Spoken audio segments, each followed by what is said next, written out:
말하는 대로 됩니다. 기도하는 대로 됩니다. 할렐루야.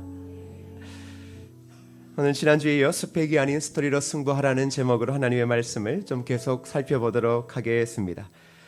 우리의 청년들이 취업을 위해서 많은 시간을 준비하고 노력하고 있다는 사실을 잘 알고 계실 겁니다. 그리고 또한 그곳에는 여러분의 자녀들이 포함되어져 있을 것이고 앞으로 우리의 자녀들 또한 그런 곳에서 많은 시간을 할애하게 될 것입니다.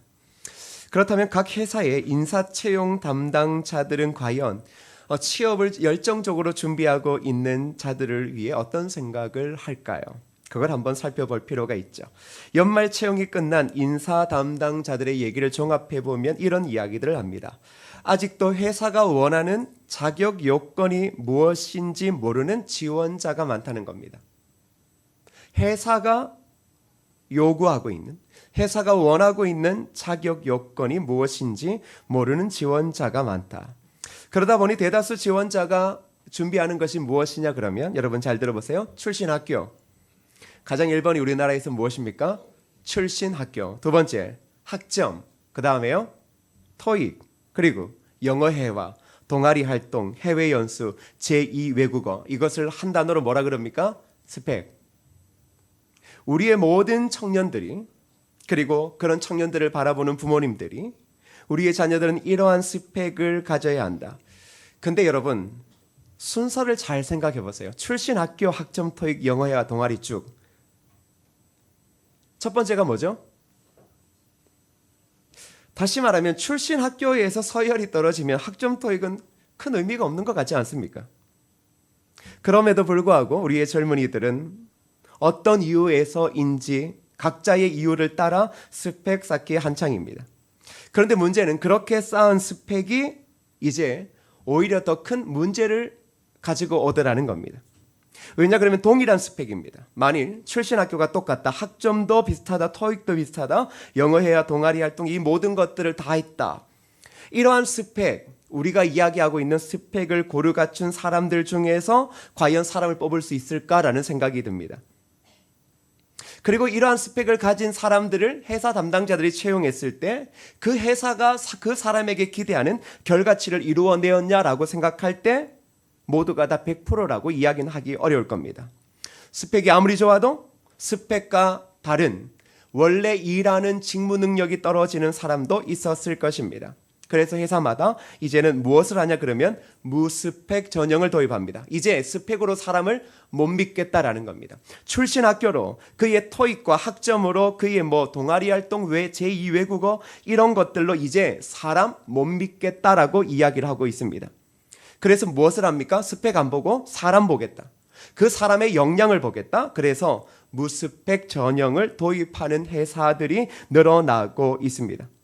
그리고 또한 무스펙 전형은 아니지만 일반 회사에서도 불안한 마음으로 무작정 쌓은 스펙이 오히려 좋은 평가를 받지 못하거나 오히려 그 강한 인상을 남겨줄 만한 스펙을 가진 자들이 인사 담당자들에게 의해서 오히려 걸러지게 된다라고 이야기를 합니다. 모 기업에서 기획 분야 공채를 한 면접관 한 분의 이야기를 들어보면 그 사람의 이야기가 참 재미있습니다. 1분간 자기소개 시간을 주었습니다. 자, 어떤 공채냐 그러면 기획 분야입니다. 기획 분야. 1분간 자기소개 시간을 줍니다. 우리가 자소서를 쓰고 자소서가 뭔지 아시죠? 네, 자기소개서입니다. 그걸 잘 씁니다. 그런데 여러분 자기소개서 한번 써보셨죠? 야, 저도 제가 소개서를 담임 목사에 지원할 때 한번 내봤는데 제가 써도 참 가관입니다.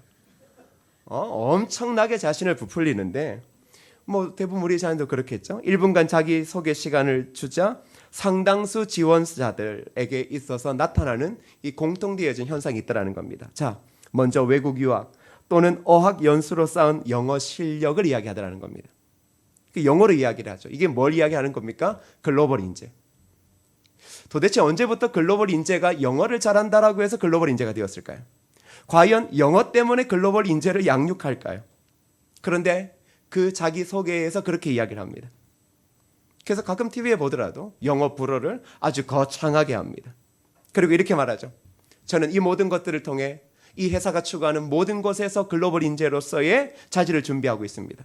과연 영어 잘하면, 과연 불어 잘하고 일본어 잘하면 과연 그 사람은 글로벌 인재가 될 수 있을까? 일단 생각해 보십시오. 두 번째는 봉사활동. 자기는 고등학교 때부터 봉사활동을 열심히 했다라고 이야기를 합니다. 그리고 그 봉사활동을 통해 자기는 하나의 중요한 정신의 가치를 가지고 있다. 무엇이요? 희생정신. 봉사활동 몇 시간 했는데 희생정신을 가졌다? 지금 여러분의 자녀가 고등학교인 아이들이 있죠. 그거 하러 갔다 온 아이들에게 한번 물어봤습니까? 희생정신을 네가 지금 가지고 있느냐? 대부분의 아이들은 귀찮아 죽으려고 그럽니다. 그거 안 하면 가만히 안 두기 때문에 계속 하는 거죠. 그런데 자기 소개서에서 자기를 자꾸 이야기하는 사람은 자기는 봉사활동, 희생정신을 배웠다.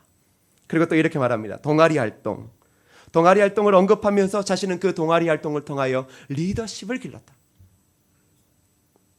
여러분의 얘기일 수 있습니다. 여러분의 자녀 얘기일 수 있습니다.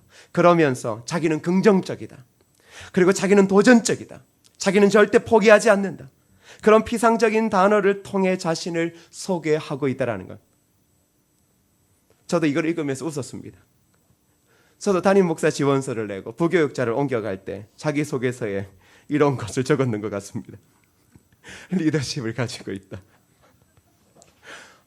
정말 부끄러웠습니다.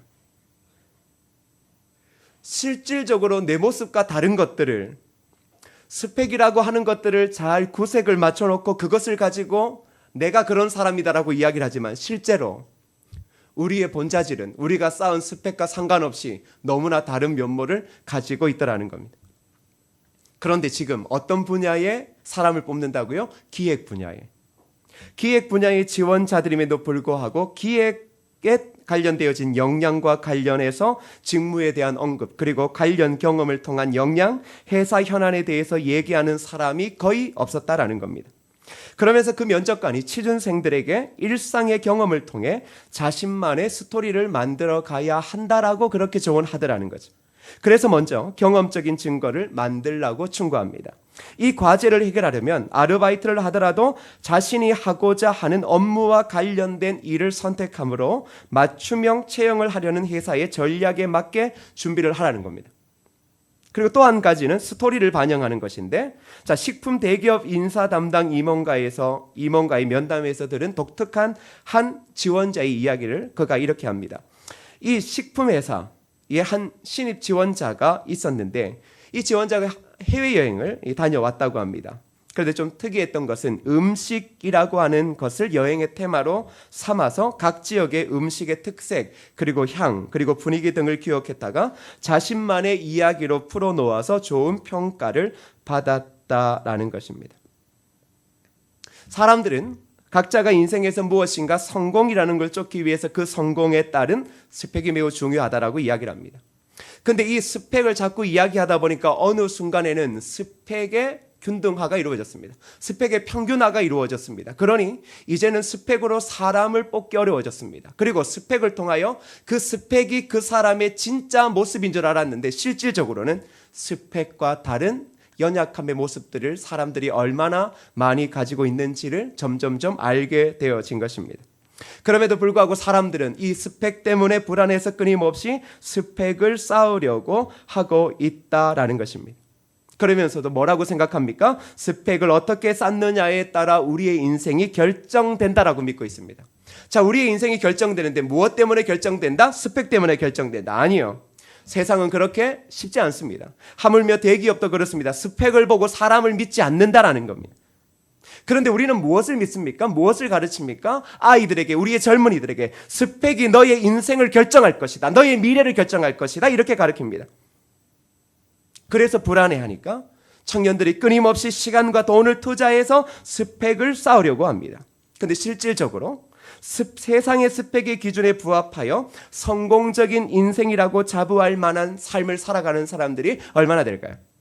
지금 여러분들이 가지고 있는 스펙을 통해서 여러분들은 정말 성공적인 인생이라고 자부할 만한 삶, 즐겁고 행복하고 그 일이 즐거워서 미칠 것만 같은 사람들 과연 여기에 몇 명 있을까요?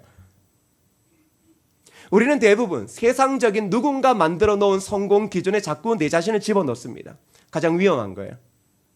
우리는 누군가에게 평가를 받기 싫어하지만 실질적으로 이 땅을 살아갈 때는 누군가의 평가, 누군가의 기준에 들어가려고 참 애를 씁니다. 그 중에 하나가 성공이라고 하는 기준입니다. 세상의 성공이라는 기준 앞에 여러분이 들어가려고 하는데 실질적으로 그거 만만치 않습니다. 근데 다른 면으로 보면 왜 누군가 만들어 놓은 세상적인 성공의 기준을 따라 왜 그렇게 살아가느냐라는 겁니다. 이걸 고민해 봐야 되는 것이죠. 여러분들은 과연 스펙을 얼마나 가지고 있는지 모르지만 그 스펙이 세상의 성공의 기준에 아주 가까워져 있습니까?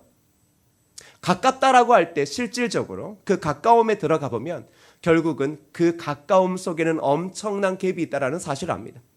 자기보다 더 탁월한 스펙을 가지고 있는 유능한 사람들이 얼마나 많은지를 알게 됩니다.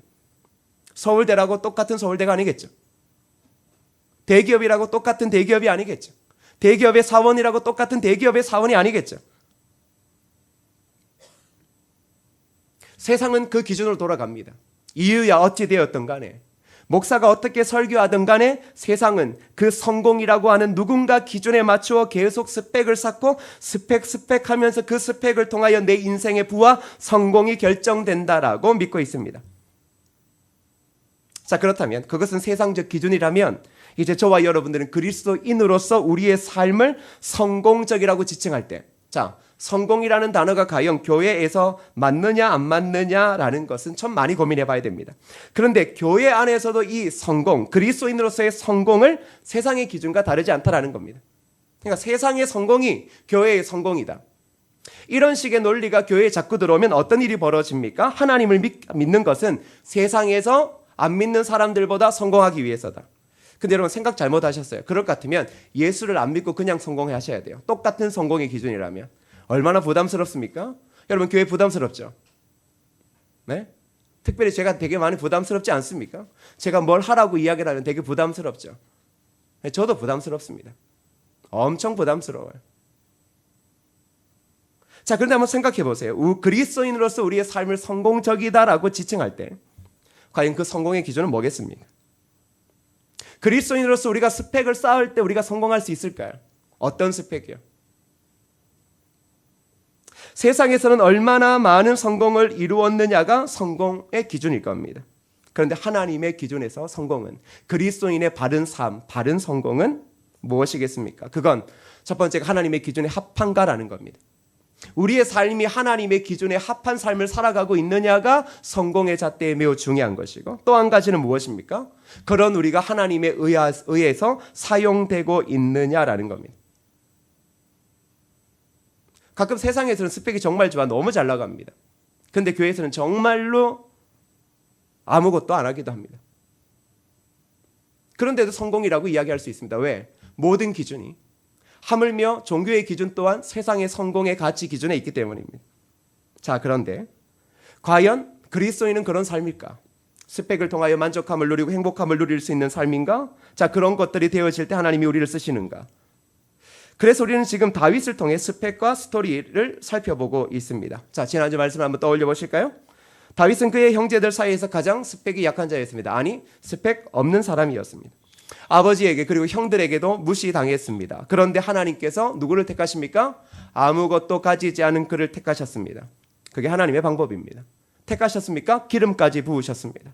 왜냐 그러면 하나님은 사람을 볼 때 그의 스펙을 보지 않는다라는 겁니다. 외모를 보지 않는다라는 겁니다. 그가 세상에서 얼마나 잘 나가고 있는가 그걸 보지 않는다라는 겁니다.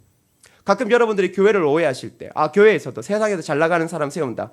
제발 그런 피해 망상 좀 가지지 마십시오. 우리 교회는 이제 거기서 다 벗어났습니다. 믿어요. 여러분은 맨날 피해 망상을 가지고 있을 때가 많아요. 교회 다닐 때. 하물며 저희 모친도 그렇더라고요. 돈 없으면 못 쓰임 받는다고. 제발. 저희는 돈으로 직분을 거래하지 않습니다. 사람이 없으면 없는 대로 하는 거지. 돈을 가지고 사람을 뭐 하고 뭐 할 때 뭐 돈 100만 원, 200만 원. 제발 그런 쓰잘데기 없는 논의는 해야 될 필요도 없습니다. 그게 왜 우리가 그런 생각을 주로 하냐 그러면, 내가 매직처럼 늘 언제나 우리의 생각은 그런 데 몰두해 있고 그런 비판적인 사고에 빠져 있습니다. 근데 실질적으로 교회가 끊임없이 이야기하는 건 뭡니까? 세상에 성공한 사람이 하나님의 교회에 와서 교회의 성공을 이끌어낸다? 그런 이야기 하나도 없습니다. 하나님은 스펙이 아닌 스토리를 보시며 하나님 나라의 가치를 실현해 나간다, 이렇게 이야기를 하고 있다는 겁니다. 그래서 하나님은 누굴 보셨습니까? 엘리압 안 봤습니다. 우리 같으면 엘리압을 왕으로 빨리 세우자라고 어떻게든 힘쓸 겁니다. 그런데 하나님 뭐라 그럽니까? 한 방에 딱 말합니다. 나 외모 안 봐, 스펙 안 봐. 그걸 믿으셔야 돼요. 근데 지금 불안하죠. 왜? 자꾸 세상은 스펙을 보니까요. 그리스도인의 삶의 성공이라는 것은 하나님의 기준에 합한 삶을 살아가는 겁니다. 그거 아닙니까? 그래서 교회에 오면 만인이 평등한 것 아닙니까? 계급이 없는 것 아닙니까? 교회만이 세상의 질서를 뛰어넘을 수 있는 것 아닙니까? 그래서 하나님은 뭘 보신다라고 자꾸 이야기를 합니까? 나 중심 봐, 중심 봐. 너네 오해하지 말라는 겁니다. 너네 교회 오해하지 말라는 겁니다. 성도들 오해하지 말라는 겁니다. 혹 세상 가운데 그렇게 하는 사람이 있어도 그게 다가 아니라는 겁니다. 혹 우리 주변에 그런 교회가 있어도 그런 교회가 혹 있을 수 있지만 그게 모든 교회의 모습은 아니라는 겁니다. 우리 교회는 안 그럽니다.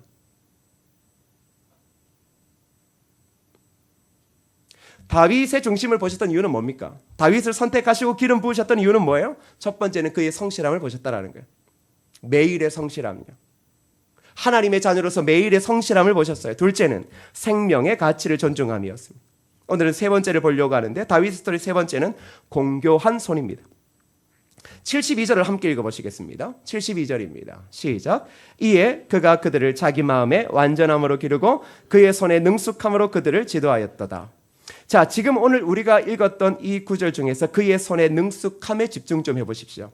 이게 옛날 성경에는 공교한 손이라고 표현했고 또 다른 해석에는 손의 지혜라고 했습니다. 자, 손의 지혜, 손의 능숙함이 있다라는 것은 무엇입니까? 무엇을 의미합니까? 바로 손기술이 탁월했다라는 겁니다. 여러분, 다윗의 손기술 하면 떠오르는 게 무엇이죠? 뭡니까? 그렇죠. 골리앗과 싸움에서 뭐 던진 겁니까? 물맷돌 던진 겁니다. 자, 다윗의 손기술이 얼마나 탁월했던지 골리앗과 싸울 때 단 한 번의 물맷질로 누구를 쓰러뜨립니까? 골리앗을 쓰러뜨립니다. 자, 우리가 여기서 기억해야 될 것은 이 모든 것들은 하나님의 은혜 안에 있는 것은 명확합니다. 자, 그런데 그 은혜 안에서 다윗의 재능을 하나님께서 사용하셨다라는 겁니다. 어떤 재능? 양을 지킬 때 사용했던 보잘것없는 그 재능을 하나님께서 그의 은혜 가운데서 사용하셔서 블레셋과의 전쟁에서 이기게 하셨다라는 것입니다.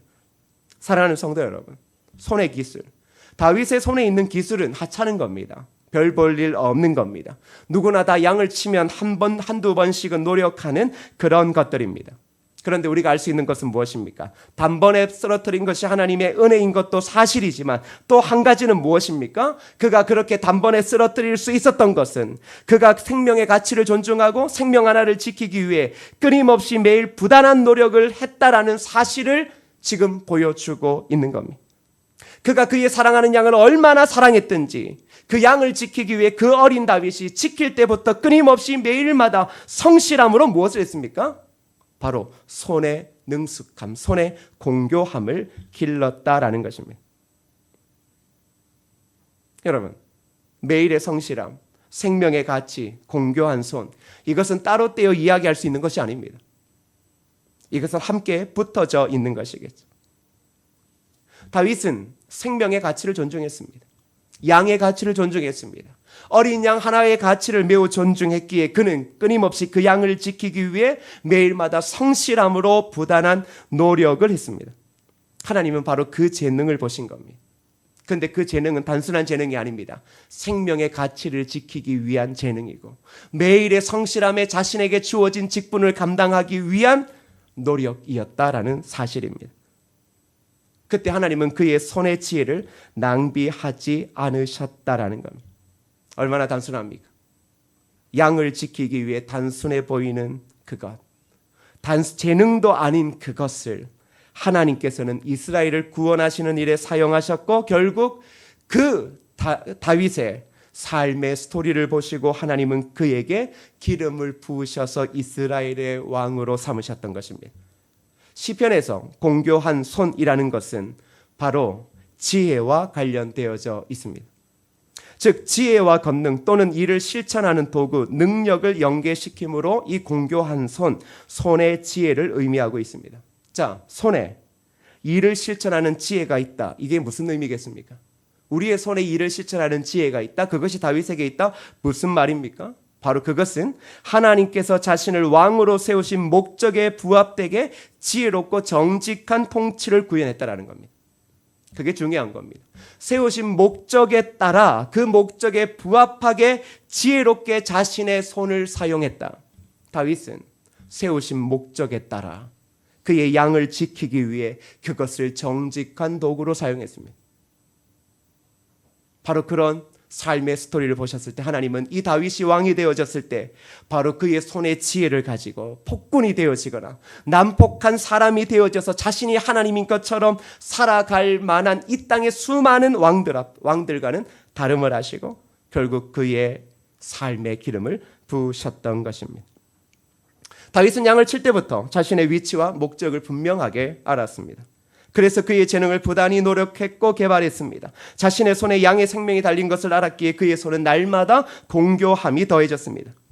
자, 오늘 우리 시대의 아이들, 여러분의 자녀들, 청년들에게 하나님이 주신 각자의 재능이 있음을 우리는 믿고 있습니다. 그렇죠. 자, 이게 중요한데 그런데 그것이 누군가에 의해서는 보잘것없는 것처럼 보일 수 있다는 겁니다. 가끔 여러분들의 자녀를 볼 때 가슴을 치는 이유는 무엇입니까? 도대체 잘하는 게 아무것도 없어 보이는 겁니다. 그런데 그 잘하는 건 뭡니까? 잘한다라는 것의 기준은 뭐예요? 부모가 자녀들을 이야기할 때 잘하는 것의 기준은 뭡니까? 먹고 살 수는 있을까? 이거 아닙니까? 그런데 그 재능 또한 보이지 않는다라는 거예요. 그래서 진짜 성질 내시죠. 그래서 저것도 재능이라고 할 수 있을까 싶을 정도입니다. 근데 따지고 보면 부모님이 아이들을 그렇게 붙이는 건 이유가 있겠죠. 근데 실질적으로 아이들도 기분 나쁠 수 있습니다. 아니 엄마가 진짜 강남에서 태어나고 엄마 할아버지가 한 돈 1,000억 있고 그래서 엄마가 외교관이고 뭐 장관이고 그래서 나도 그 집에 태어나서 부모에 따라 똑똑해진다는데 그거 따지고 있으면 이제 그때부터는 온 가정이 이제 풍지박산 나지 않겠습니까? 이미 세상의 스펙으로 기준에 따라 보면 혹 여러분의 자녀가 공부 잘할 수 있습니다. 아 그냥 공부 좀 잘하는구나. 우리 집안에서 조금 다른 머리가 나왔네 이래 생각해야지. 얘가 세상을 뒤집는 건 아닌가. 나중에 여러분의 속이 뒤집혀질 수 있어요. 원래 믿는 놈한테 발등 찍히는 겁니다. 근데 꼭 자녀도 그래요. 저거 뭐가 되겠나 싶은데 뭐가 되겠나 놈이 비행기 태워주는 겁니다. 저는 참 감사한 게 저 4명이 뭐가 되겠나 비행기를 태워줄 거라고 믿고 있어요. 재능이라고 할 수 있는 게 없습니다. 왜냐 그러면 우리도 압니다. 세상의 기준을 알기 때문에요. 세상의 높은 스펙의 기준을 너무나 잘 압니다. 그 기준에 부모인 내 기준을 맞춰도 저는 절대로 그 스펙으로 성공할 수 없습니다. 그런데 우리 아이의 기준, 우리 아이가 지금 잘하고 있는 것을 우리가 더 잘 알고 있는데 그 아이에게 스펙을 끊임없이 요구하고 있지만 알고 있습니다. 오히려 이 스펙을 준비하는 것 때문에 더 깊은 나락에 떨어뜨릴 수 있다. 그래서 우리가 힘든 겁니다. 무엇보다 그걸 재능이라고 이야기할 수 있을까 싶습니다. 그런데 다윗을 보십시오. 재능이라고 할 만한 것도 아닙니다. 무슨 양 치는 게 재능입니까? 지금 시대에 누가 양을 친다. 지금 돈이라도 되니까 하지만 그 옛날 여러분들 우리 부모님 세대들은 시골에 태어나셨으면 학교 갔다 오면 뭐 끌고 나갔습니까? 소 끌고 나가서 연못 턱에 앉아가지고 소풀 떠이고 그 누워가지고 그냥 휘파람 부르고 그렇지 않습니까? 그게 재능입니까? 그렇습니다. 다윗 그런 겁니다. 다윗이 태어날 때부터 꿈을 잘 꾸었다 이런 거 아닙니다. 다윗이나 우리나 별 볼 일 없는 그런 집안에 재능이라고 할 수 없는 것을 손에 쥐고 태어난 사람들입니다. 그런데 다윗은 그것을 소중히 여겼습니다. 그리고 성실함으로 부단히 노력했습니다. 그리고 그의 손의 지혜대로 하나님의 목적에 부합되게 그는 매일의 삶에 성실했고 그리고 매일의 삶에 도전했습니다. 그때 하나님은 그의 삶의 스펙이 아니라 그 스토리를 보셨고 그리고 그 스토리를 통하여 하나님의 나라의 가치를 실현하기 위하여 그를 사용하셨습니다.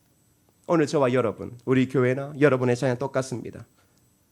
스펙이 최고인 세상 속에서 하나님은 신앙의 스토리, 하나님과 함께 했던 신앙의 스토리의 영향이 이 땅에 스펙이 이룰 수 없는 거대한 일을 이룰 것이다라고 우리에게 지금 도전하고 있는 것입니다.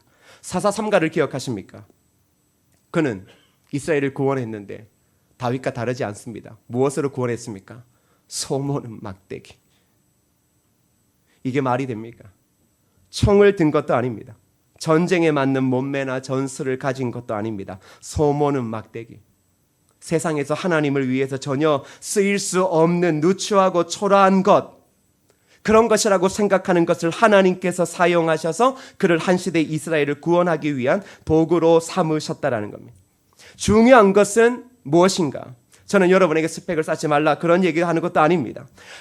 그것보다는 내 손에 들린 것을 무시하지 말라라는 겁니다. 우리의 자녀들의 손에 들려진 그 작은, 세상 보기에는 보잘것없는 그 하나님이 주신 한 가지의 재능을 무시하지 말라라는 겁니다. 중요한 것은 내 손에 무엇을 들고 있느냐가 아닙니다. 그것보다 더 중요한 것은 그것까지도 사용하셔서 세상을 구원하시는 하나님을 믿는 것입니다. 하나님은 우리의 손의 재능을 낭비하지 않으심을 믿는 것입니다. 그렇다면 저와 여러분, 우리가 어떻게 이 손의 지혜, 손의 공교함을 만들어 갈 수 있겠습니까? 여러분, 중용 23번째 장에 이런 내용이 있습니다. 한번 들어보시겠습니까? 작은 일도 무시하지 않고 최선을 다해야 한다. 작은 일에도 최선을 다하면 정성스럽게 된다. 정성스럽게 되면 겉에 배어 나오고 겉으로 드러나면 이내 밝아지고 밝아지면 남을 감동시키고 남을 감동시키면 이내 변하게 되고 변하면 생육된다. 그러니 오직 세상에서 지극히 정성을 다하는 사람만이 나와 세상을 변하게 할 수 있을 것이다. 여러분, 어떤 의미를 던져주고 있는 것 같습니까? 작은 일도 무시하지 않고 최선을 다하는 것, 이것이 만들어내는 변화, 이것을 기억하라는 겁니다. 우리는 스펙이 세상을 바꾸고 사람을 바꾸고 새로운 나라를 만들 거라고 생각하지만 실질적으로 하나님은 그렇게 이야기하지 않다라는 겁니다. 혹 여러분들이 지금도 부모를 탓하거나 세상을 탓해서 늘 언제나 입술에 마음에 원망과 불신으로 팽배해져 있다면 여러분, 그것을 멈추셔야 합니다. 지금 우리가 서 있고 섬기는 곳에서 어느 누구도 알아주지 않는 작고 하찮은 일이라 할지라도 우리는 그 일을 무시하지 않고 최선을 다하는 것, 그것이 매일의 성실함이고 그것이 하나님이 나를 그곳에 세우신 목적이라면 우리는 그 목적에 따라 그곳에 있는 생명의 가치를 실현해 나가야 한다는 겁니다.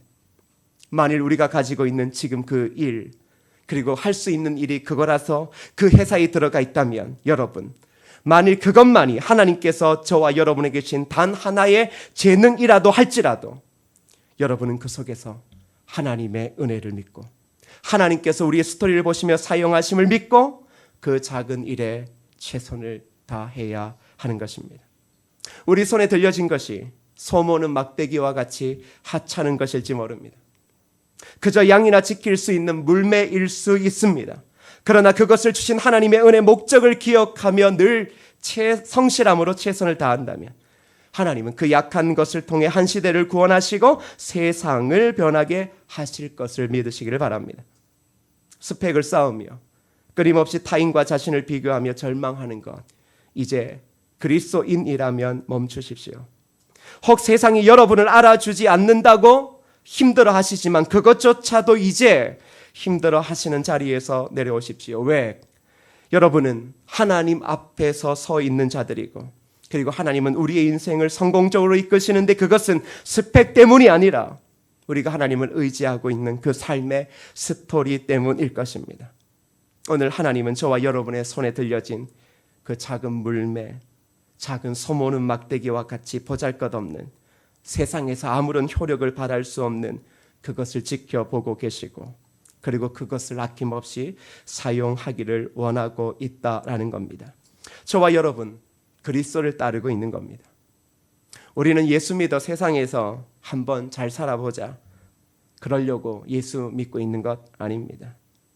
우리는 오히려 예수 그리스도의 복음을 통하여 이 세상이 어떻게 변화되어지고 어떻게 하면 모든 영혼이 진정한 감동 속에서 새로워지고 참된 꿈을 찾아가는가, 그것을 위해 달려가고 있습니다. 그렇다면 여러분, 무엇보다 온 정성을 다해 그리스도를 배워가십시오. 그리고 온 정성을 다해 그 말씀으로 세상에서 최선을 다하십시오. 그것이 쌓이면 어느 순간 우리의 삶에 배어진 그리스도의 능력이 세상을 감동시키고, 그리고 사람을 다시금 살리게 하고 결국 하나님의 나라가 이루어질 것이기 때문입니다. 사랑하는 성도 여러분, 저와 여러분은 그저 나약하고 보잘것없고 하나님 앞에서 고개를 숙일 수밖에 없는 죄인인 것은 맞지만, 그러나 하나님은 그런 우리를 통해서 세상의 스펙이 할 수 없는, 세상의 돈이 할 수 없는, 세상의 권력이 할 수 없는 진정한 사람을 다시 살리고, 그리고 그 사람들이 그리스도에게로 돌아와서 나라의 법과 나라의 이상이 아니라 바로 하나님만이 만드실 수 있는 영원한 축복의 나라를 저와 여러분을 통해 만들어 가실 겁니다. 절대 여러분이 가진 것이 없다라고 자책하지 마십시오.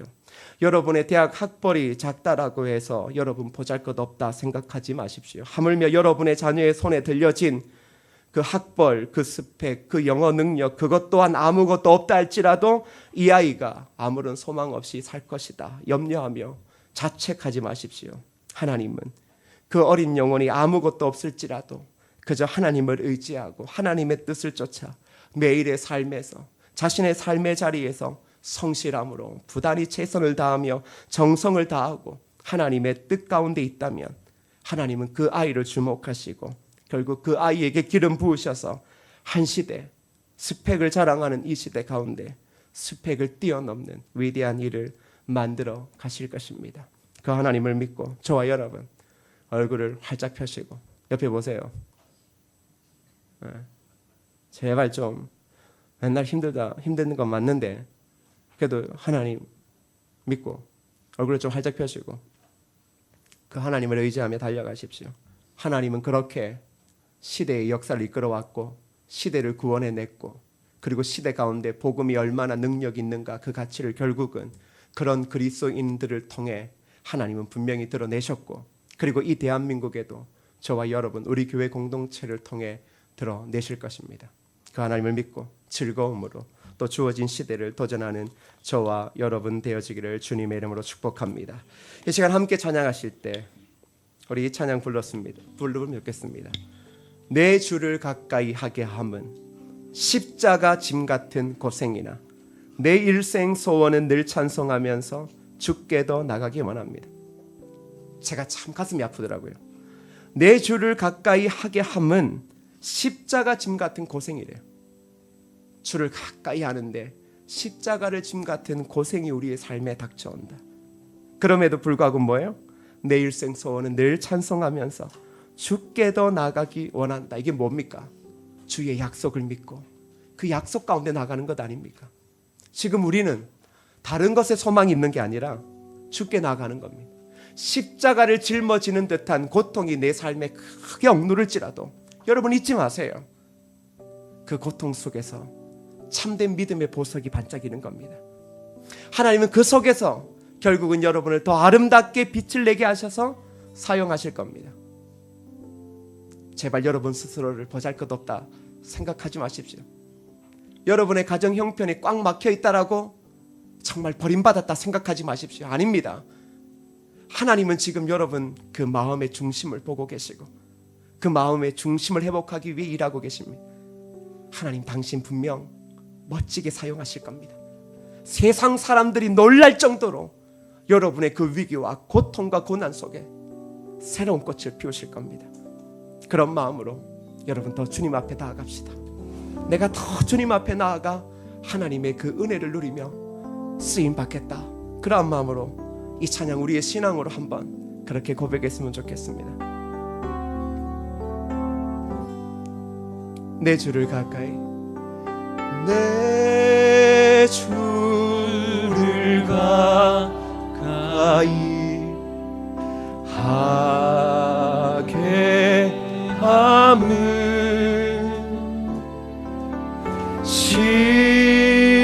십자가 짐 같은 고생 그 속에서 이렇게 고백합시다. 내 인생 소원을 늘 찬송하면서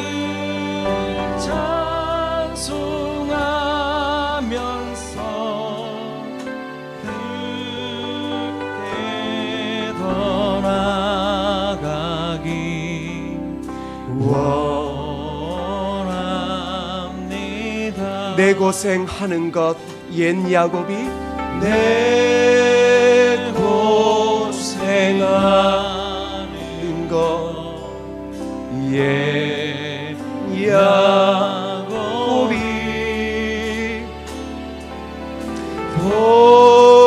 돌베개 베고자 갔습니다. 아멘. 꿈에도 소원이 늘 찬송하면서 주께 더 나아가기 원합니다. 천성에 가는 길 험하여도 천성에 가는 험하여도 험하여도 여러분 아시죠? 험해도 그 길이 생명길입니다. 생명길 되나니 은혜로다. 아멘. 천사 날 부르니 천사 날 부르니 늘 찬송하면서 주께 떠나 원합니다. 야곱이 잠 깨어 일어난 후 야곱이 잠 깨어 일어난 후 돌단을 쌓은 것 본받아서 돌담을 쌓고 본받아서 우리 이렇게 고백하면서 살아갑시다. 숨질 때 되도록 숨질 때 되도록 늘 찬송하면서 주께 더 나아가기. 여러분 길이 막히고 어려워도 이렇게 고백하셨으면 좋겠습니다. 숨질 때 되도록 숨질 때 되도록 늘 찬송하면서 주께 떠나가기 원합니다. 여러분의 손을 가슴에 얹고 고백합시다. 숨질 때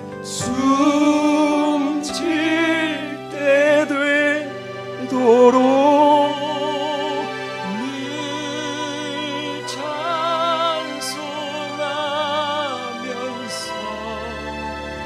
주께로 가까이. 사랑하는 여러분, 우리의 기도로 고백합시다. 숨질 때 숨질 때 되도록 늘 찬송하면서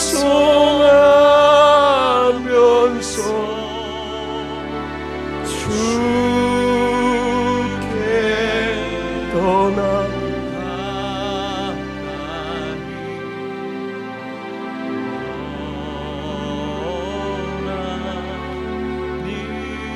오늘 말씀 붙잡고 다 같이 함께 결단의 기도하시겠습니다. 하나님 아버지, 은혜를 주옵소서. 우리가 오직 하나님을 집중하고 매일마다 그리스도의 사람으로서 손의 공교함을 세워가는 은혜가 있게 하옵소서. 원망하며 답답해하며 비교하며 절망하는 우리의 삶이 아니라 하나님께서 우리에게 들려주신 그 작은 하나라도 그것에 정성을 다하며 그것에 최선을 다하며 그 속에 그리스도의 사랑 복음이 배어나오게 하는 그 삶을 살게 하옵소서. 하나님 아버지, 약해서 힘들고 절망할 때 많습니다. 하나님 아버지, 은혜를 주옵소서. 하나님, 믿음을 더하여 주옵소서.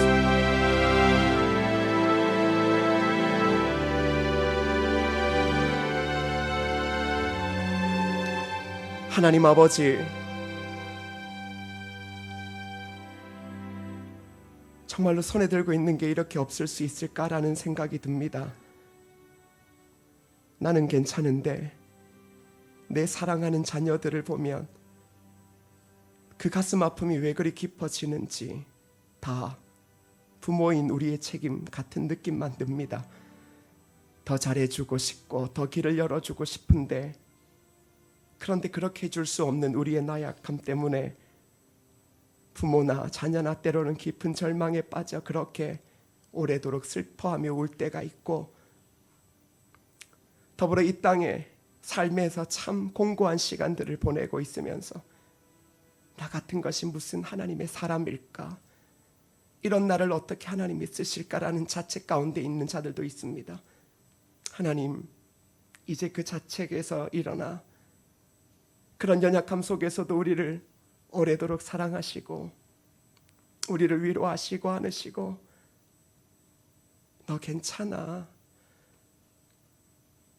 너 그렇게 넘어지고 아파하는 거 괜찮다라고 이야기하시는 그 주님 음성 앞에서 다시금 일어날 수 있는 힘, 십자가를 지는 고통과도 같은 상황의 속에서도 이 찬송가의 가사처럼 내 일생 소원은 늘 찬송하면서 그래도 주님 앞에 나아가겠다라고 하는 이 아름다운 삶의 중심의 고백을 통해 하나님 우리를 사용하여 주시고 지금의 이 눈물을 닦아주시고 이 고통과 이 아픔이 이 세상의 스펙이 줄 수 없는, 성공이 줄 수 없는 참된 기쁨을 누릴 수 있도록 우리를 도와주옵소서.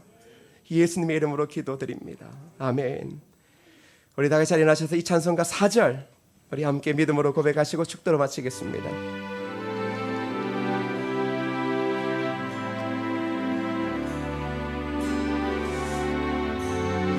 여러분 잠시만요.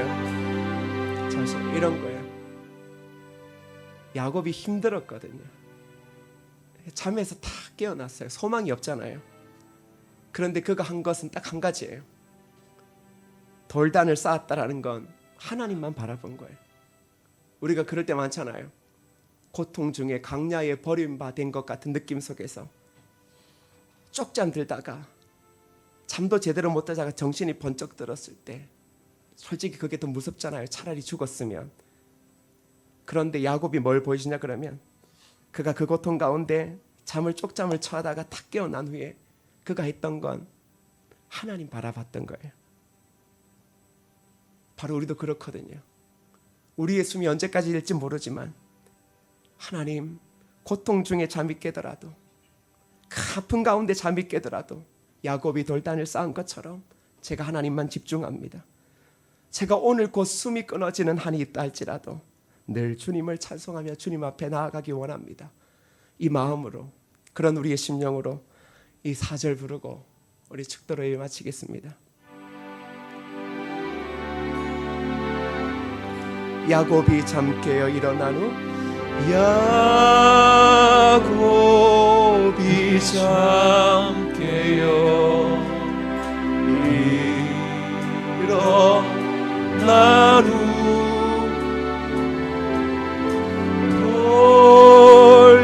돌단을 쌓은 것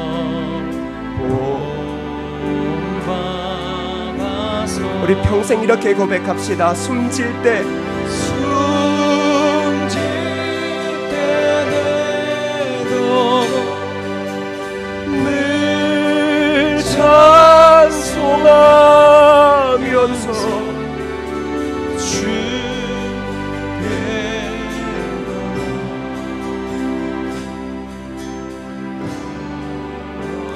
야곱이 잠 깨어 일어난 후 야곱이 잠 야곱이 우리 아닙니까?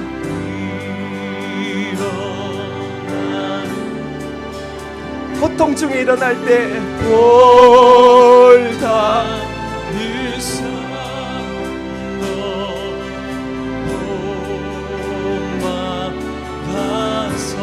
고백합시다. 숨질 때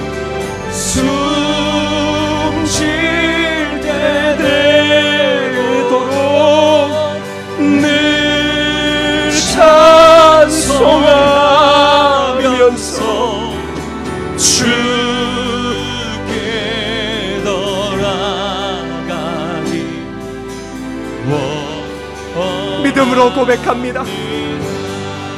숨질 때 되도록 숨질 때 되도록 늘 찬송하면서